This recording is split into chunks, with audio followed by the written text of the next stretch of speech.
Last week, Brancott Estate and David Trowbridge continued developing the project further, when David and his team discovered some structural problems they hadn't anticipated in scaling up the prototype. This week, the challenge was to develop new techniques that allowed the garment greater flexibility when made at full size. I think the biggest difference for us has been that all our forms are fixed. We create a solid structure.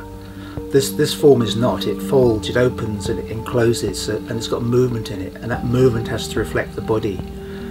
So that's working with the same materials but in a very, very different way, and that's been our biggest challenge, is learning what we can do with the material in that respect.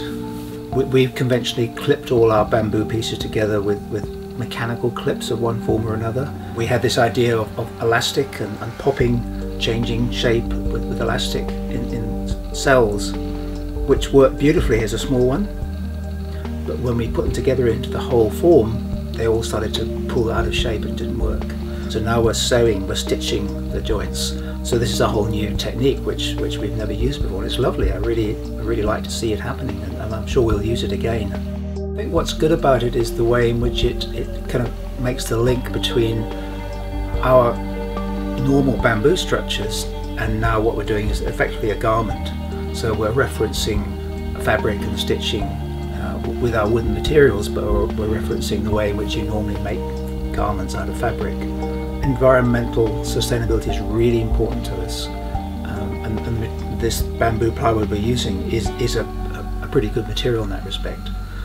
We know it, we know what we can do with it, and we're going to work within its limits. So the photographs is the next big challenge for us. We haven't done too much with it yet because we're waiting for all the photographs to come in. We want to make sure we use all the photographs we've been given, and we don't want to have too many preconceived ideas before we get into that. So because we're still waiting for the offers to come in, we're still talking about it, but the final resolution, that's going to happen next week. Next week, we'll hear David's thoughts on working through this unique project and some of the challenges and discoveries they made along the way. Remember, this is the final week for submitting your first, so please help David and support the project. See the Brancott Estate website for details.